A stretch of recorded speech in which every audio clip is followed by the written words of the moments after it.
Good evening. This is your girl Lynette from DALS Credit Solutions. Today is August 9th, 2022. We will be doing Credit Tip Tuesday, and our topic today will be understanding credit worthiness as it defines your credit profile. So, as we are joining, we are using the platform StreamYard. If this is your first time tuning in, please um, let us know where you are tuning in from. Put them in the comments. If you have any questions or concerns, also put them in the comments. If this is your first time watching, let us know it's your first time watching. And if you are watching a replay, let us know you're watching a replay by putting in the comments hashtag Credit Tip Tuesday replay. I did a series on this, and last week it didn't get uh, broadcast due to music that I had within the live. Even though I did not own the rights to the music. It was unable to be streamed the way I wanted to be streamed. So I'm going to do a two-part series in one. So I hope you guys enjoy this. Again, my name is Lynette, and I am the founder of DALS Credit Solutions, and this is Credit Tip Tuesday. As you are coming in, again, please like, click, and share. If this is the first time you are tuning in, make sure you put in the comments where you are tuning in from. We are using the platform StreamYard, and if you're watching a replay, please place in the comments you are watching a replay by using hashtag Credit Tip Tuesdays replay. Let us begin. So I did this series again last week, and it didn't get the visibility that I wanted. So I'm going to do the entire series, part 1 and part 2 today. So the goal is for you to understand your personal credit, increase your credit worthiness while looking over your reports. So I'm going to be using some slides.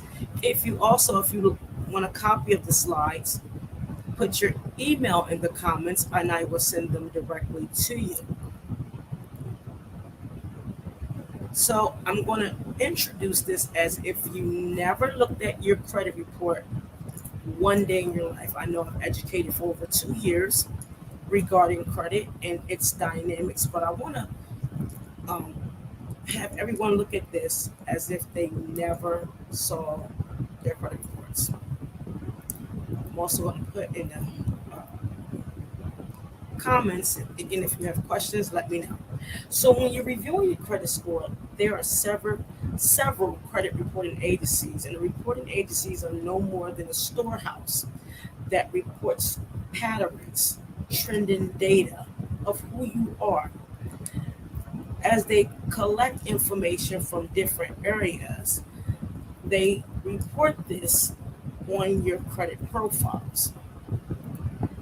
It's your job to make sure that it is accurate. So the credit data reporting agencies are the following: Equifax, which was one of the first credit bureaus established; Experian, TransUnion, Innovis, Check Systems, and LexisNexis. LexisNexis is one of the largest data sources on the planet, and it stores any and all reports from previous convictions, speeding tickets, evictions, court dates, whatever. LexisNexis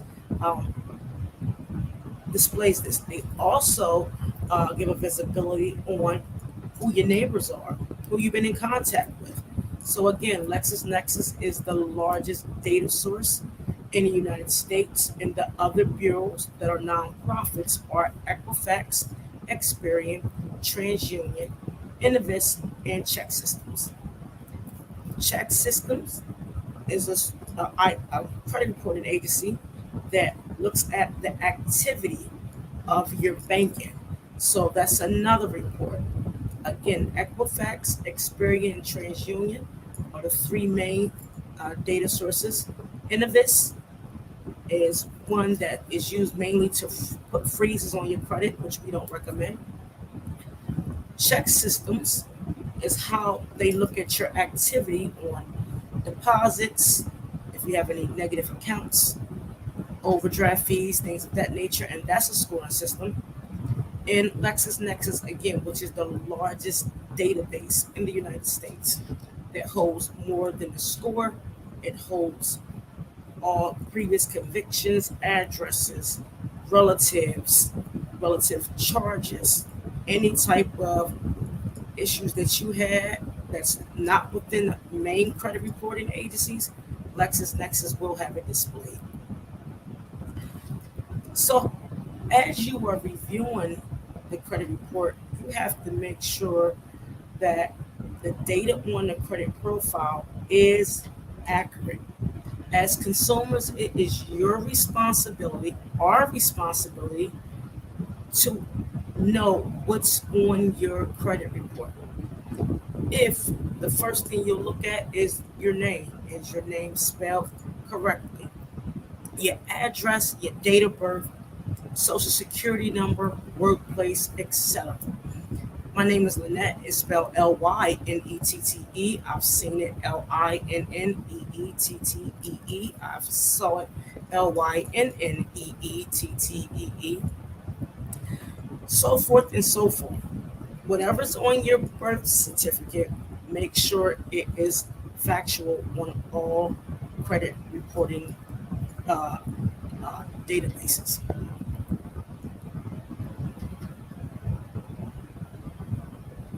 As we begin the steps on identifying if information is accurate, let's understand the definition of the 5 pillars. When I say the 5 pillars, meaning your payment history, credit utilization, credit age, mixed credit, and overall credit. However, there are 5 C's that is the equivalent to the 5 pillars. So when I talk about payment history is your character. Who are you? How you pay your bills. The capacity is the amount of loans, debt, credit utilization that you can carry, that you can be responsible for. Capital is how long you had your accounts and what type of, you know, funding you have, money you have. Collateral is mixed credit, I mean everything you own, assets, insurance, real estate, uh, anything, debt, whatever the case may be. Collateral equals mixed credit. The condition, meaning time on the job, overall credit, income, employee, and or business. What is the condition of who you are? The nature of who you are. Goes in the categories of the 5 C's, which will identify the 5 pillars on the credit report.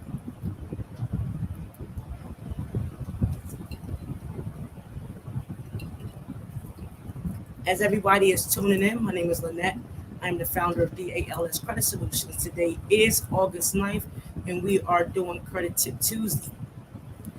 We are using the platform StreamYard to deliver the source of data that everybody can see how to look at their credit reports. Again, I am educating on a level as if you never looked at your credit reports. It's very important. Sometimes we have to start over to regain and understand the mistakes we have and build our credit worthiness.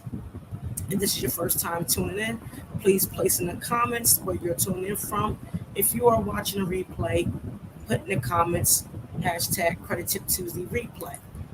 Once you are done viewing Credit Tip Tuesday, if you want a copy of the slides, I will send them to you directly. If you have questions regarding the information that I am delivering, also put them in the comments so I can answer them accordingly. As we continue, now we're identifying again what's on the credit report. Name, age, date of birth, social security, and accounts open. So when I say all accounts, anything that has your digital and or manual signature. Now I've my account, my oldest account is almost 19, 20 years old. I'm only 35. I don't know that. Know that. Nope. Don't know how that happened, but it happened. But make sure everything on your credit report belongs to you.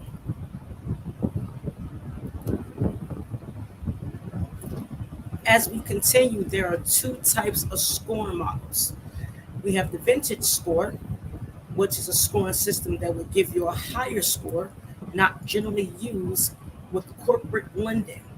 The FICO scoring models 2, 3, 8, 9, and 10 is generally used for to extend lines of credit.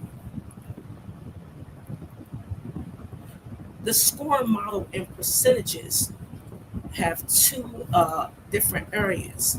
That's why the Vantage score displays a higher credit score model. However, it's one of my favorites because it gives you more of a breakdown on how you are reviewing your credit.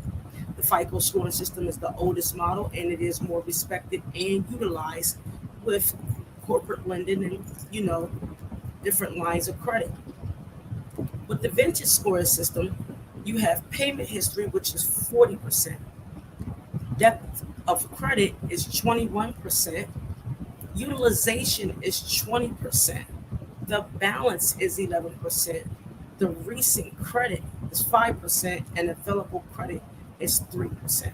I really like the scoring model because it shows you not only the time, but how you utilize your credit cards and if there is a balance. I will get into why, later on, so I stay on track, why it's not good to utilize your entire credit limit um, on a credit card. So, utilization on a vintage score is 20%, and a remaining balance is 11%, or the balance overall is the 11%. Available credit is 3%, and recent credit is 5%. With the FICO scoring models, we have payment history of 35, utilization at 30, credit age at 15, mixed credit at 10%, overall credit 10%. Again, FICO is one of the uh, well-known scoring models, and they are utilizing FICO for decision making. Every institution have their internal scoring models as well, and they can either look at the original FICO or have their own scoring models. I don't know which institutions do that overall. However, if you ask the question, I can find out. In this area, in order to now, after you looked at your credit, make sure you have all the credit, major credit reporting, your credit reports in front of you. Grab a pencil and piece of paper or a tablet so you can make sure you're looking at the errors, if there are any. Make sure everything is the same on the credit report. Write them down by each bureau where you see that there are some discrepancies. When you do this, now you're setting up a system to reach your goal. In this part, I would demonstrate how to calculate the goal score. So the goal score is the score you are requiring to reach that target. So if you want an 800, you would, utilize your goal based on wanting an 800 credit score. Everything I do is numerically um, because I want the individuals to see how we come up with a plan in order for you to look at your information and how to start. So I use the average credit score in the United States is roughly 650. So say if you have a 650, which is the current score, and you want an 800 credit score, we will utilize the FICO scoring systems because it's the most used, and we want to make sure that you reach your goal based off of this method. So as you're gathering your pen and piece of paper, or your tablet, I want you to look at this format. So later on, when you begin this process, you can use your own score. As you're following along, I want you to understand how I got this, what is the purpose, and how it works. So I'll let everybody take a few minutes to get their pencil and piece of paper and your tablet, and I will be right back. So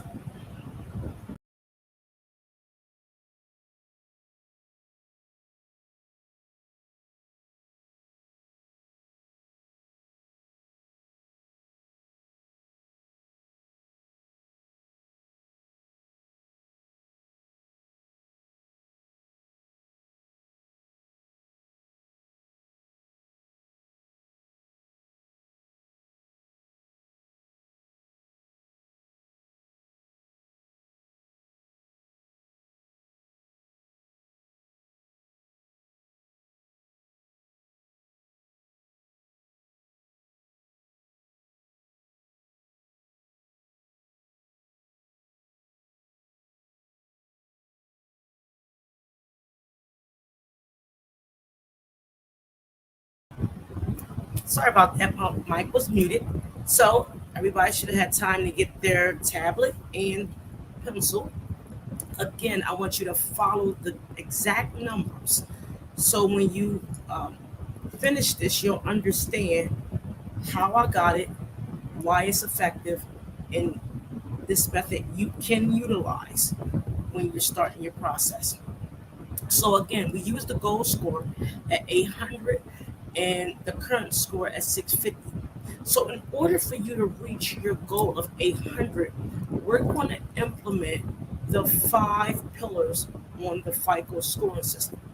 And that is payment history of 35%, credit utilization at 30%, credit age at 15%, mixed credit and overall credit at 10%. When you add 35, 30, 15, 10, and 10, you're going to get 100% of your credit score. In order for you to reach your goal, you take the goal score, which is 800, and subtract it by 650, which is the overall credit score in the United States. When you subtract both of those numbers, you would get 150. 150 is the number you need to get to your 800. And the way you find out where the areas on your credit report that's giving you the most trouble is by numerically finding out what number is keeping you away from the 800 based off of your payment history, credit age, mixed credit, overall credit, and credit utilization. So you want to take the 150. And again, I said payment history is 35%. Now you're going to take the 35% and turn it into a decimal point. All those that hate math, please, it's okay. I'm not a big fan of a lot of things, but when you want to grow, you just learn small solutions, small steps to get to that, that final destination. So you want to take the number 150, and you want to multiply it by 0.35. You want to take that same 150 and multiply it by 0.30. So the 0.35 is the 35%, which is payment history. The 0.30 is 30%, and that is credit utilization. You're going to take the same 150 and multiply it by 0.15, which is credit age, and you're going to take the same 150 and multiply it by 0.10 twice, and that is mixed credit and overall credit. Once you get those numbers, take your time. Again, if you need the slides, put your email in the comments and I will send them to you directly.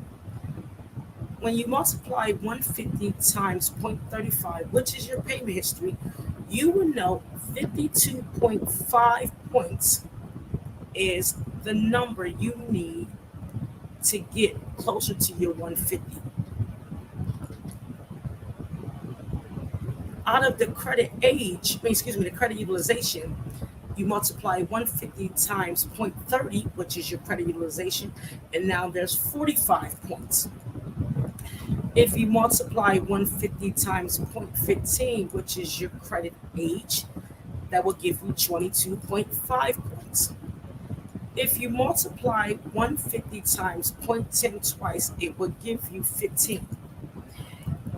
Once you get these numbers, 52.5, 45, 22.5, 15, and 15, let me know what number you did get.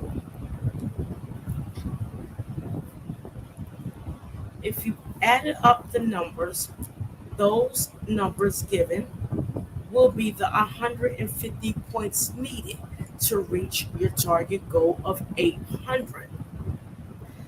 Now, the points given is the numbers required to get you to that destination, but you need to turn those decimal points back to a percentage. So 52.5% is your payment history. So your payment history is lacking areas on the credit that's keeping you away from that goal. Not lack, excuse me. There's areas on the credit report that's keeping you away from that 800 credit score. So 52.5% of your entire credit profile has to do with your payment history. Your credit utilization, if you don't have any credit cards, that is 45% of your overall credit profile based on credit utilization. Your credit age is 22.5, which is 22.5%. 15% is mixed credit. Overall credit is 15%. As you are looking at this will give you an overall view of, okay, I have 52% out of 100 that is dealing with my payment history. 45% is my credit utilization. My credit age is 22.5%. My mixed credit and overall credit is 15%. Again, if you add all of those points up, it would equal the 150 points that will allow you to get to your goal of 800. Now, as you're looking at your credit profiles, meaning with all the credit bureaus, credit reports in front of you, not just one, all of them, TransUnion, Equifax, Experian, Check Systems, LexisNexis, get your reports. Review your reports. This is not going to take 2, 3, 4 hours. This might take you a little longer, but can you imagine spending the time now so you don't have to spend extra later? Trust me, I have been in this boat more than once, and the way I educate on this is the mistakes that I made growing up, and even as I, getting older, on how to understand not only the credit report but behavior spending. These factors are extremely important in order for you to reach your goal. Look at all of the information and start taking notes. So, the first step on how to get to your 150 points is, again, more math, but it's simple math. So, as I stated in the previous slide, you need 52.5 points out of the 150 points needed to achieve your overall goal. The question you're probably asking, how is this possible? Before we continue, I want to let everybody know my name is Lynette. I am the founder of DALS Credit Solutions. We are talking about how you can increase your overall credit worthiness by knowing, what's on the credit profile. If this is your first time tuning in, please place in the comments where you are tuning in from. We are using the platform StreamYard. We are going over again different areas of the credit report in its entirety, however, so you can understand how to increase your credit worthiness. If you desire to have a copy of the slides after viewing Credit Tip Tuesday, you can put your information in the comments and your email in the comments, and I will send them to you. If you have any questions regarding this method, I can also answer any questions you have. As we continue, we are on the section of how are we going to get to these 150 points based on the 5 pillars on the credit report. I'm not never wearing lipstick again. This cute stuff is all right for some of y'all prissy people, but this is too much. And I love y'all. So, again, as I stated in the previous slide, 52.5% or 52.5 points is needed. So I gave an example. If you have 11 late payments on the credit report, the area that needs addressed is payment history. So if you have late payments, this is going to decline your payment history, and this is why 52.5% of your credit report is having negative outcome regarding payment history. So the way you look at this, I said you have 5 late payments on the credit cards and 6 late payments in collections. I utilize this example because this is what I normally see on credit profiles.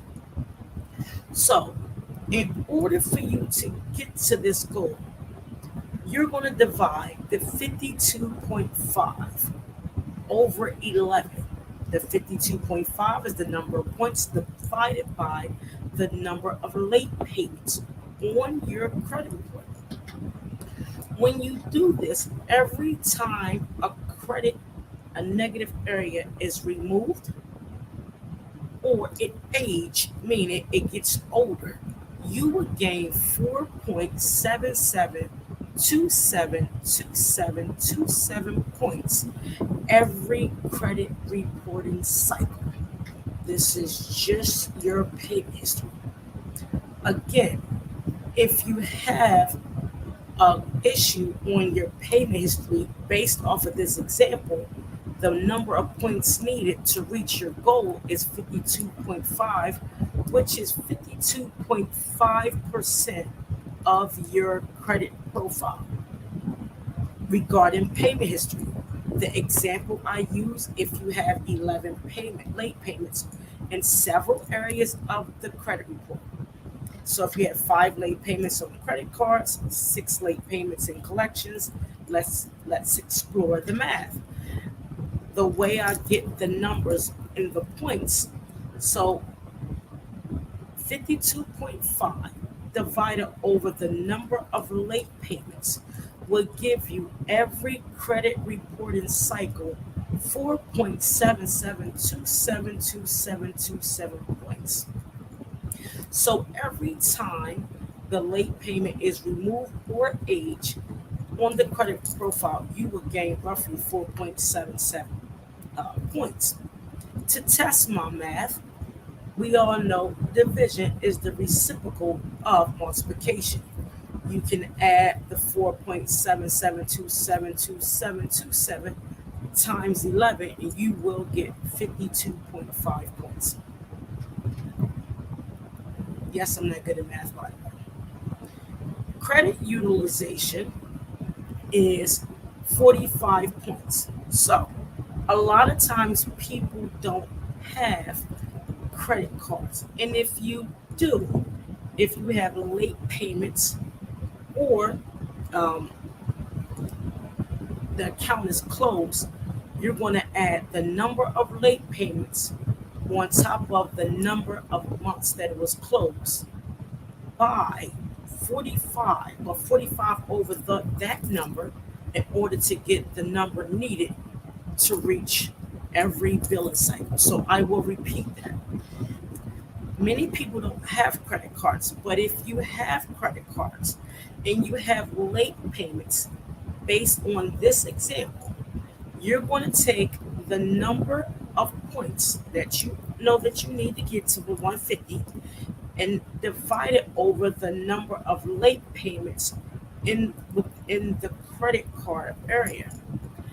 If the account is closed, you're going to add the number of months to include that. So, say if you had 11 late payments on the credit cards, you're going to take 45 divided by 11, and then you would get that number the that you would get every time the late payment is either removed or closed.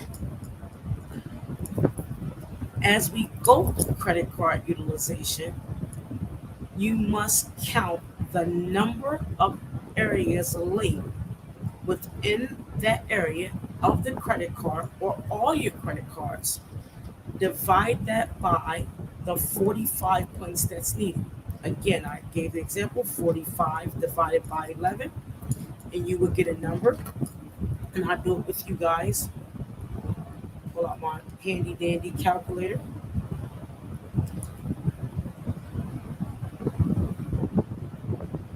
So if you have 11 late payments, you would take 45 divided by 11. In every reporting cycle, you will earn 4.09090909 every reporting cycle. To test that, you can take that number given and multiply by 45 by the number of late payments, and you will get 45. A lot of myths with credit cards. I don't want to get deep into it because we're going to do that in the second series, because I'm going to do this all in one. And you want to understand the target utilization, transactor versus revolver, and statement closing date versus payment due date. If anyone have any questions, please let me know. Put them in the comments as we continue. I will go over this. To find your credit age, you have to look at the time of the first account established to the latest account established. My famous number is 11 that you see. I use 11 in a lot. I can use any number, to be honest with you, but I use 11 because it's an easy number, and I want you guys to understand this. So oftentimes, when you're applying for a new line of credit, you will see a decrease in score because you tampered with the credit age. Credit age is like fine wine. The older it is, the better the score, usually. So the way you determine credit age in 11 accounts, I use the years 2010 all the way up to 2022.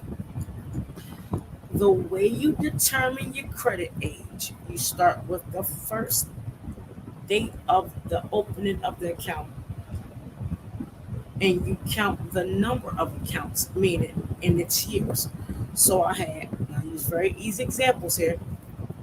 2 accounts in 2010, 2 accounts in 2011, 2 accounts in 2014, 2 accounts in 2016, 1 in 17, 1 in 19, and 1 in 2020. When you add all those years up, and they are 11 accounts, you will get the number 2014.36364. Again, the way you find your credit age is you add all the accounts up by year. So if we had 2 accounts in 2010, you add 2010 twice. If you had 2 accounts in 2011, you add 2011 twice. You add two accounts in 2014, you add 2014 twice, so forth and so on. You do this until you have all 11 accounts. And when you add those together, you will get 2014.36364. When you round that off, you'll get 2014. In order to find the age of the report, you're going to subtract what you found by the current year. When you subtract what you found by the current year, you will see that your credit age is 8 years old. So again, I use 11 accounts. You count the accounts by adding the years that it was open. Again, 2010 had two accounts, 11 had two, 14 had two, 16 had two, 17 had one, 19 had one, and 20 had one. When you add all those numbers together, you'll get 2014.36364 equals 2014. You take that number and subtract it by the current year we are in, and you will get your credit age is 8 years old. And you're probably saying, why would I need to do all of this? And it displays to me on the credit report. That's a good question. I'm going to answer for you. When you write things down, the subconscious captures it to say, I am bringing awareness about who I am when it comes to my finances. If we allow the computer to generate everything, which is fine, and we don't have an idea what's going on, you will continue to be in that space where you don't know what's going on. So you should understand your credit profile because one, it educates yourself, and if you have children. Two, it will bring more awareness and resiliency within a home. Three, it would improve communications. Four, it would decrease arguments within the household because you would be able to talk about when things are wrong. And five, it will allow you to sleep at night because you honestly knows what's going on with your credit report. Your credit determines how you live, move, walk, breathe, or whatever. Now, don't get me wrong. A lot of people walk fine and live fine with bad credit. I've done it for years. I'm telling you. But I was broke. Hell, still broke. I was broke. You know, so I didn't have that financial awareness. I didn't have those insurance policies that I'm able to finance. I didn't have advisors. I didn't have um, individuals that can educate me. And you do a lot of harm. And then when you turn 40 or 50, you say, I get it. And I understand we're still growing overall, but doing it with a pencil and piece of paper gives that subconscious that that information to say, oh, this is how they calculate.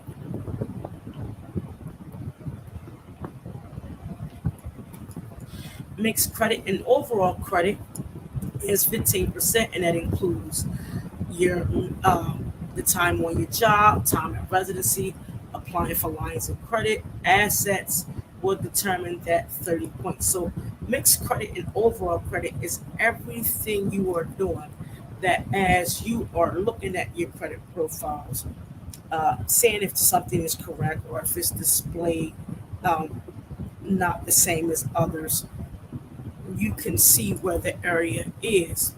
Again, while you're doing this, use the examples within the slides. Once you grasp the concept, then use your and determine your numbers based on what you see and set your goals. Please do short-term goals for long-term to extend the long-term goals. If you are a 500 and you need to be at 800 in 3 months, this is not the way to do it because you're not going to get there. If you are 500 and you're trying to reach an 800, educating yourself along the way to bring awareness to get to the 800 will ensure you won't get back to the 500s again.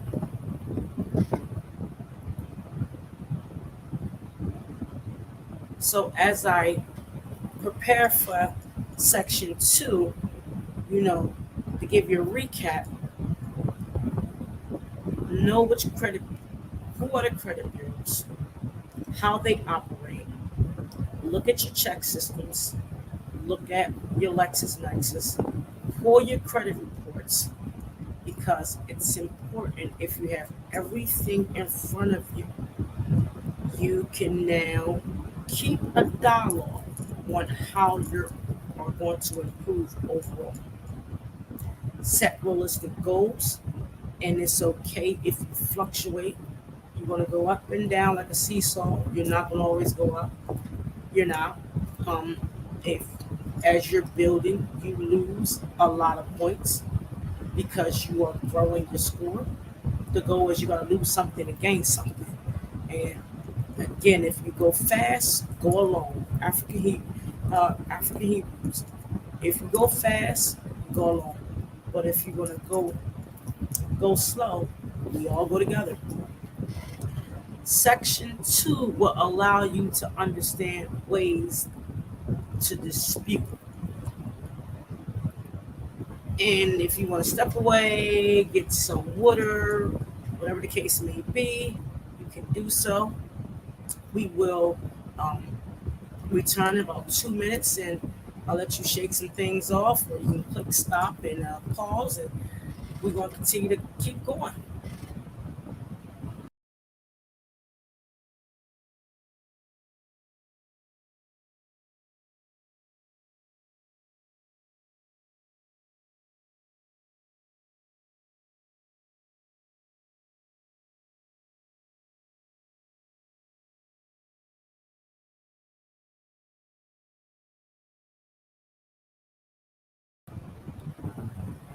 All right, I am back. You're probably saying, why is she taking breaks? Because I can. I'm going to take breaks. I'm doing this a whole way through, so you don't have to, look for part two. I'm doing both at the same time because last week I did part two, and I played the song within the live, and Sony said, you can't do that. Well, even though I said you know, said this, I'm not the owner of this music, they still hit a lot of the content. So I'm doing the entire series one stop. We are on series two. My name is Lynette. I am the founder of DALS Credit Solutions. Today is August the 9th, Credit Tip Tuesday, and we're talking about how we can bring awareness regarding your credit profile. I educated in series one as if you never looked at your credit before. I hope this reached people that never looked at their credit report before, and I also hope that it reached people that may have looked at their credit or in the process of rebuilding their credit, uh, find some knowledge in this to keep and continue to grow.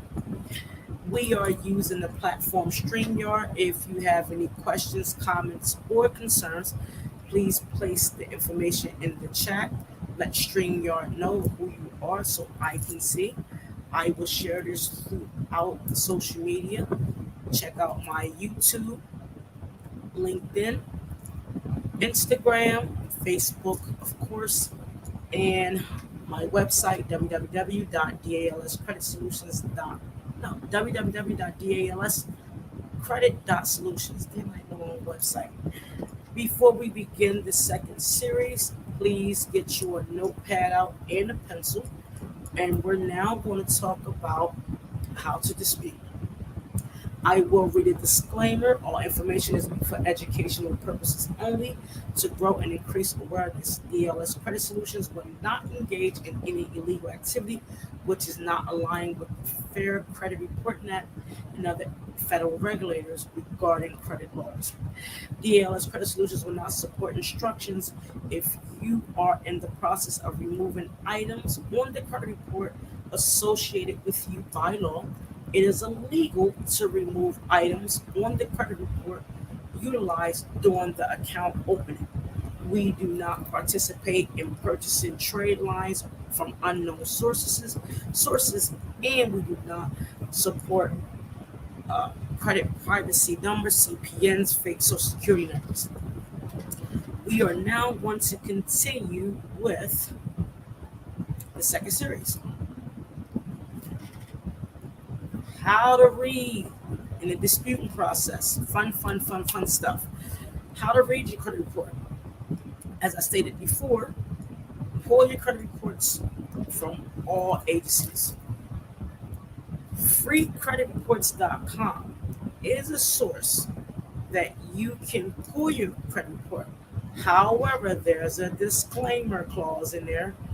If you pull from this site, you are giving creditors an additional 15 days to respond if there is an error on the credit report. Now, during the pandemic, it has been extended that creditors have 60 days minimum to respond to your issue.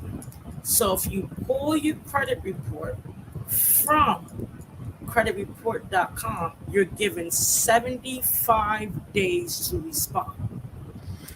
How this can affect you: one, it will keep errors on your report longer. Two, if you do 75, that's 2 months and 5 days out of the year. You break that down, they got 6 times to report. 6 times 2 is 12, roughly.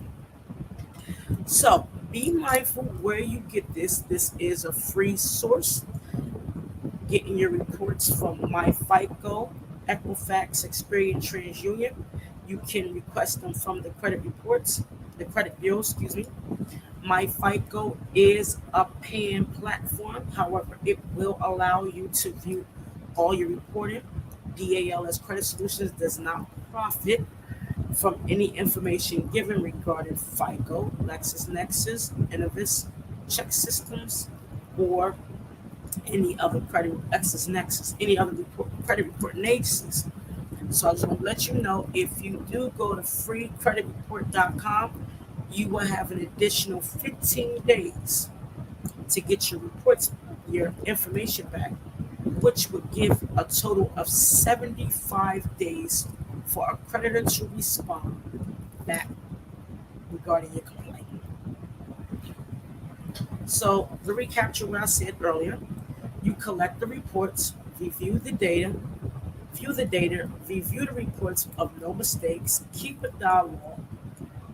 Now we're going to talk about, once you have everything in place, your reports, your documentation, your goals, now you find errors. So the chain of command, a lot of people will make the mistake and remain on a hamster wheel, which I've done in my earlier days. I said it like I've been doing this for 30 years, but I have not. You must respect the chain of command. So when you find the error on a report, look for a number and make the call. Doing this will create a documentation, what do you call that? Sorry. It will create a series of events created before you begin the disputing process.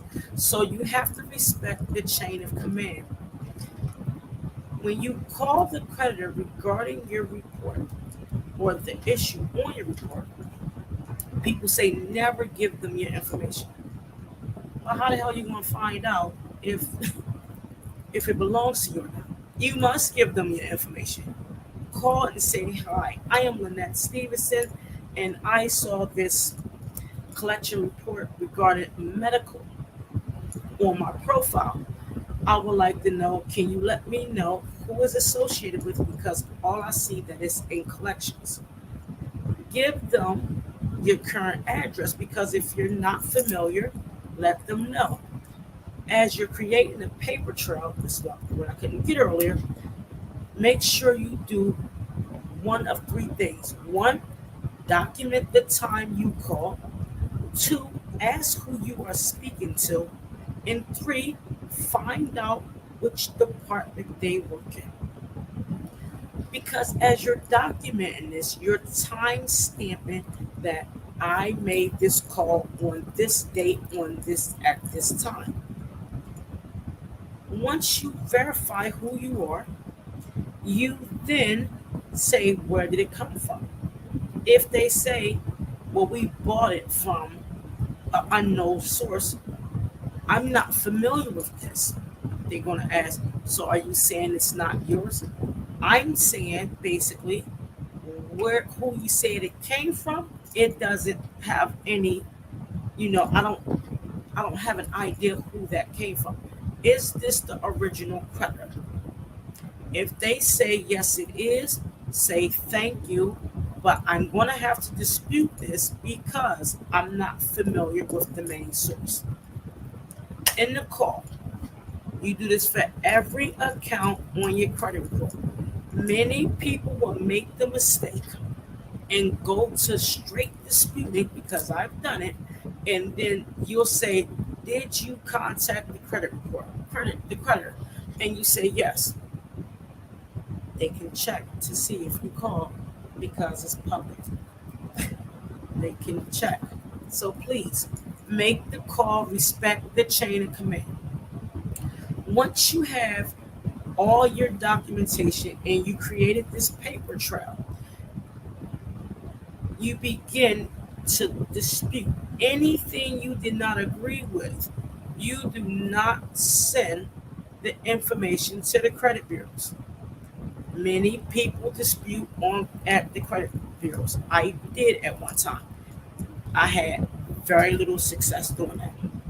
The reason being that they're going to do is send all they're going to do is send your information to the credit bureaus and turn around and they're going to say, is this person's account?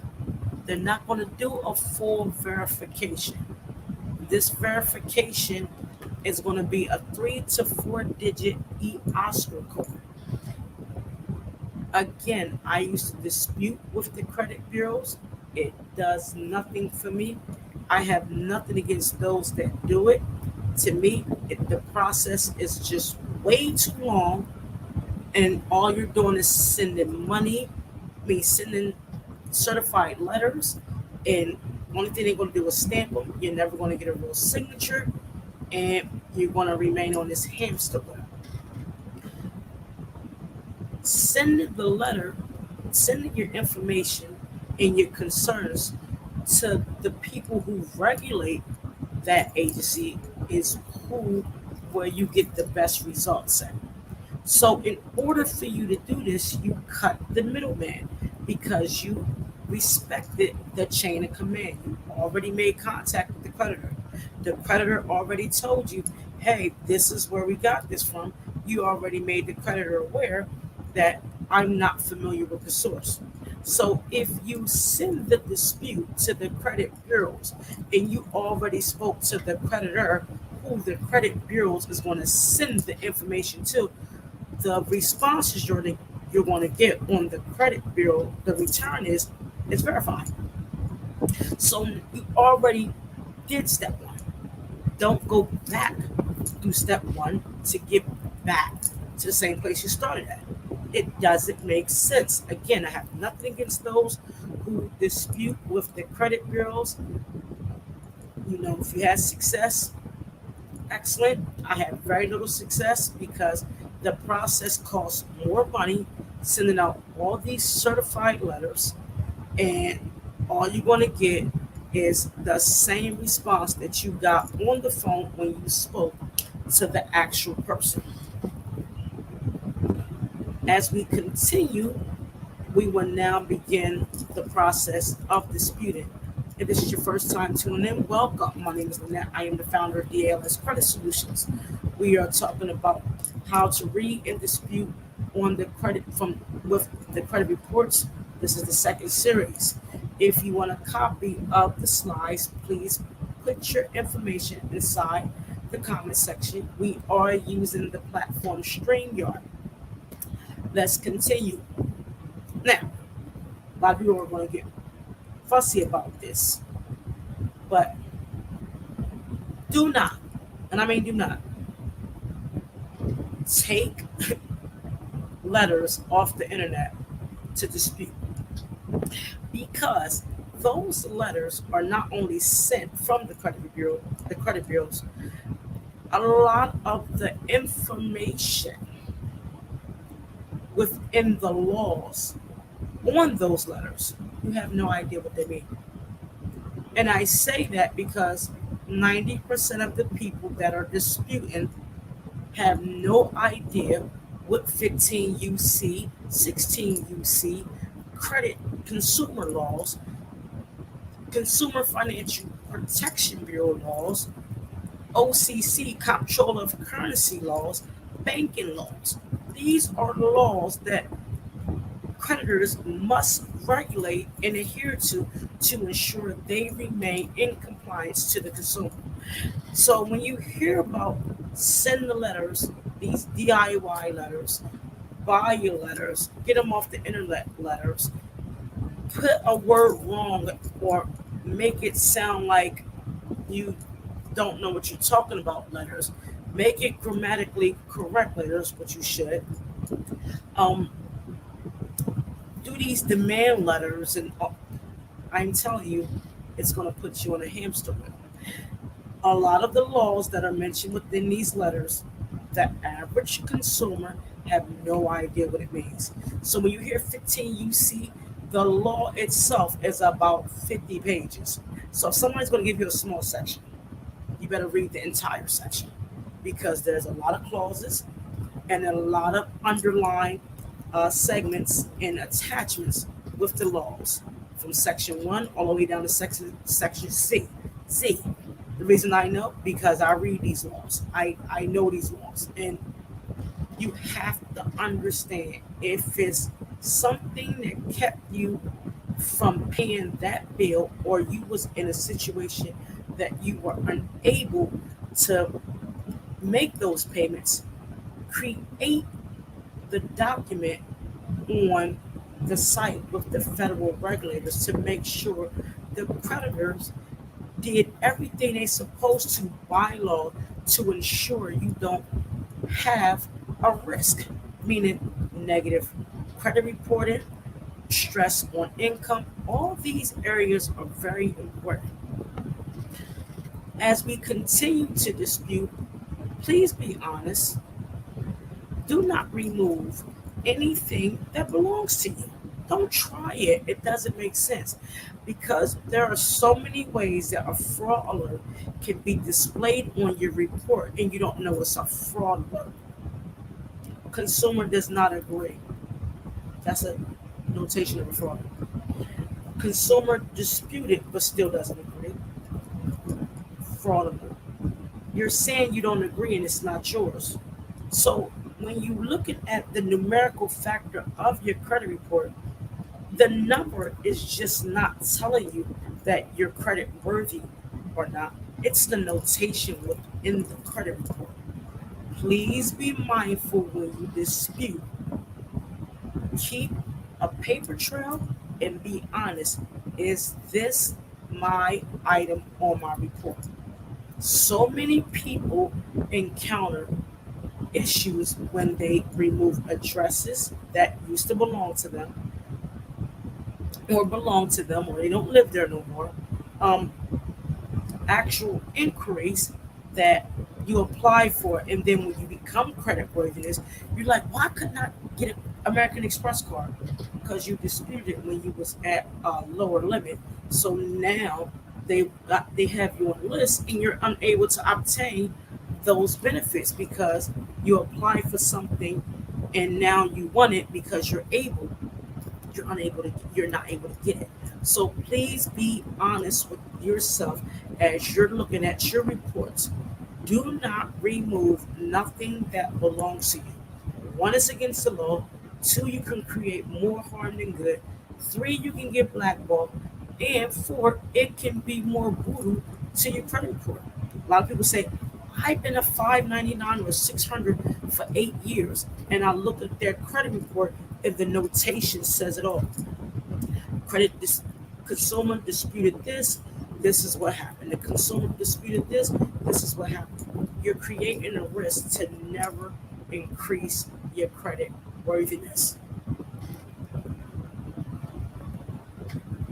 We talked about chain of commands. Please call the original creditor, documenting every time you spoke with them, and while reviewing your credit information on the credit reports, ensure the information given from the creditor is correct. We talked about the 30 and 60 days of response. The normal time now, after 2022 of January, is 60 days. A creditor has to respond. If you get your credit reports from www.freecreditreport.com, you're adding an additional 15 days, which will give you a total of 75 days for response. Example items on a credit report, and I'm going to use a couple of them. My water's getting warm. Don't judge me. I use these issues on a report because, again, these are examples I saw and or dealt with within my process. So imagine you having an issue with your bank. Like the bank closed your account and you was unaware. You got a charge back. How do you dispute it? Now, would you dispute your issue with the bank, with the credit bureau? The answer is no. The way you know who regulates the bank is within the name of the institution. So, for instance, if you have ABCD Federal Credit Union, you would know, is it through the National Credit Union Association, and that's the NCUA, National Credit Union Association, or is it a smaller credit union that adhere to federal laws, but the shareholders or the owners own the actual bank? So there's two ways to look at this. If it's federal, and I'm using a credit union for an example, and I will also use a bank. If it's a federal credit union and it's a larger credit union, you look for the National Credit Union Association. If the members own the credit union, they don't really adhere to the National Credit Union Association. You look at the state you are in and look at the Department of Banking. So I'll use PA, I won't use a bank. It's a certain credit union in Pennsylvania that has been around for quite some time. They are owned by its shareholders. So instead of me doing a dispute with the National Credit Union Association, that's called NCUA, if you Google it, it will, come up and you can learn how to look at those processes of submitting complaints. Excuse me. I went through, since it was a credit union that wasn't regulated by the NCUMA, National Credit Union Association, I went through the Pennsylvania Department of Banking. What I did was explain the client's issue based off of the information given and what happened. When I submitted the complaint through the Pennsylvania National Department of Banking, and for example, this was a repossession on the client, and the way it happened was against the guidelines according to the Pennsylvania Department of Banking. The letter said X, Y, and Z. Based off of what happened, the repossession was fully removed and they received $1,200. So the services they got from me basically paid for itself. That doesn't happen with everybody. However, if you learn these processes and you find violations, you can be compensated at times, not all the time. Again, disputing with the credit bureaus is going to do nothing but send that e-Oscar report to say, is this X, Y, Z? If they say yes, you already made contact. They're going to send it back, says verify. Then my question to you is, what's the next step? While you're disputing, do two things, do many things. My daughter, Denisha Stevenson, she taught me this.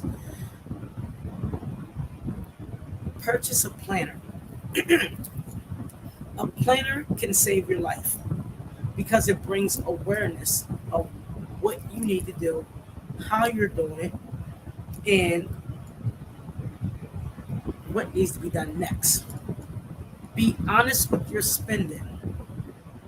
We didn't touch on, spending patterns and spending habits because I'm not one to judge because we all have our habits. But in order for you to grow credit worthiness and increase that that awareness and become resilient, you must be honest with your spending.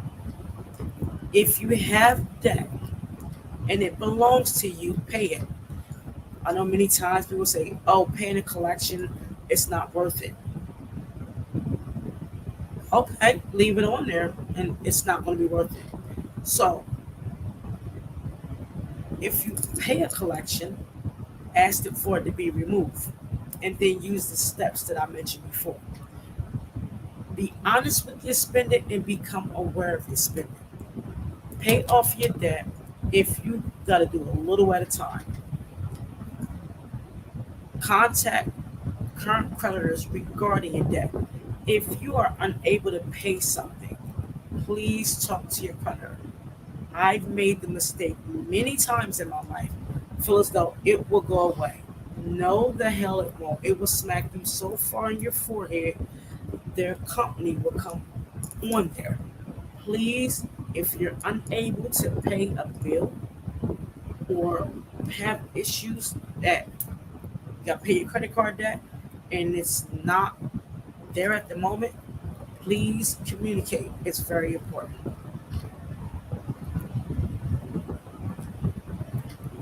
As we conclude, the goal is not for you to finish the race, it's the reason you began. Having the strength to begin this process is brave. Don't allow compromised credit prevent you from starting a business, obtain funding, and all possible opportunities for self and or your business. Be the difference within your home, improving credit, decrease child diversity, pipelines to prisons, and increase positive communications. Continue to be brave as this journey is rough. I will see you on the other side.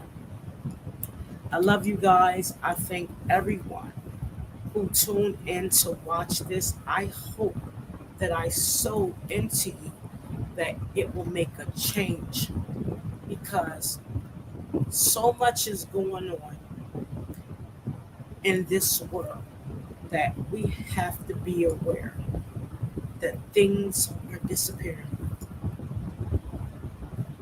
It's not the same. It's never going to be the same. And it's going to get worse. We are transitioning to the cashless, meaning money will become obsolete one day. I don't know if it's going to be fully removed. I'm letting you know, put your money in insurance or keep it under your mattress.